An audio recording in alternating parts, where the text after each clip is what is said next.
No, if you got any patience left for music online, Wednesdays, I think from 6 to 9, something like that. All right, I'm gonna play you a couple new ones. I started a Patreon. Once I had spent enough time at home that I figured out how to make an internet TV show and filed some set lists and filed like 6 years of unfiled taxes and did all that stuff, tied up those loose ends. I started up a Patreon, and what that is, if you don't know, it's just a way that people can support creative folks that they want to support on an ongoing basis. And a lot of the Patreons that I've seen have elaborate systems of tiers with differential rewards and stuff like that. Maybe the greatest of which is like, I'll call you on your birthday and sing you a song I wrote just for you, and mail you a lock of my hair, whatever. Anyway, it feels a little weird to me, and besides which, I'm a socialist, so I've only got one tier, and it's just pay what you can. But the twofold commitment that I made is to have a monthly Zoom hang once a month with whoever wants to show up, and to write and record and release a new song every month. And that's about like 3 or 4 times my usual output. So it was a risky commitment, but it's been holding my feet to the fire, and it's good.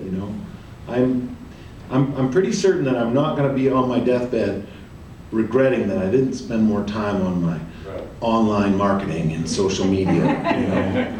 But writing songs feels like work that's worth my while. So it's been good because it's forced me to do that. I'm gonna play a couple of them. And this is the first one. The first one I released on there, and it's set on the Cook family farm in Levering, Michigan, where I'll be by Monday.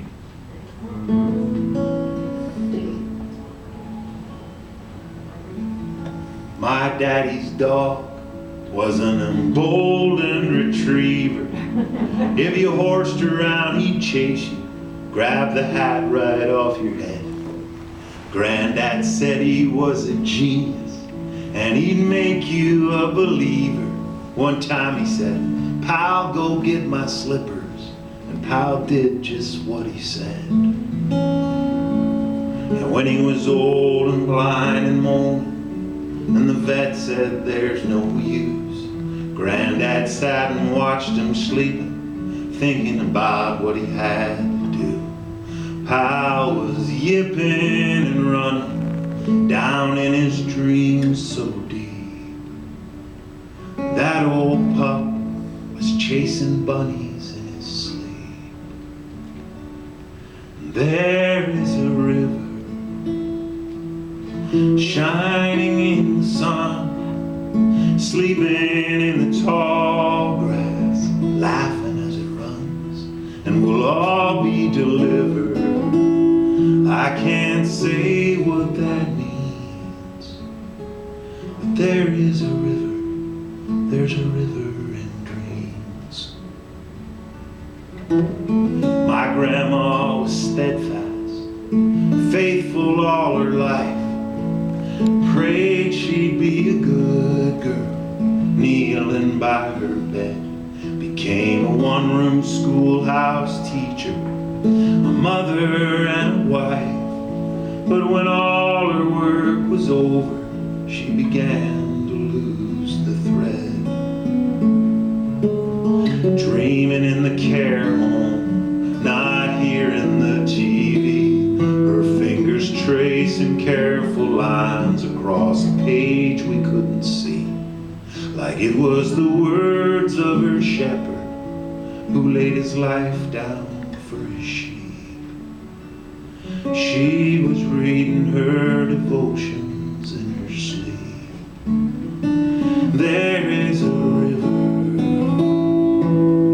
shining in the sun, sleeping in the tall grass, laughing as it runs, and we'll all be delivered.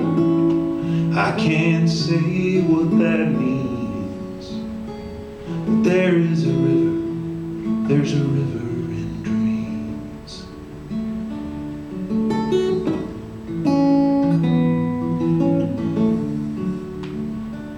My great-grandpa built this house when he got back from World War I, using only salvaged lumber and rusty nails he'd straightened out. Never complained about the farm work, but he loved when it was done.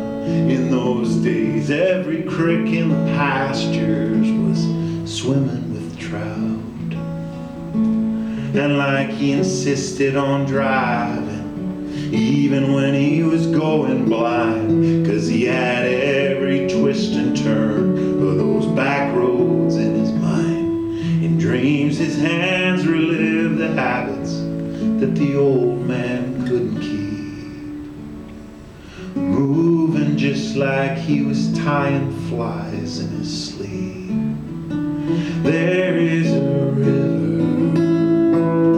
shining in the sun, sleeping in the tall grass, laughing as it runs, and we'll all be delivered. I can't say what that means, but there is a river, there's a river in dreams. There is a river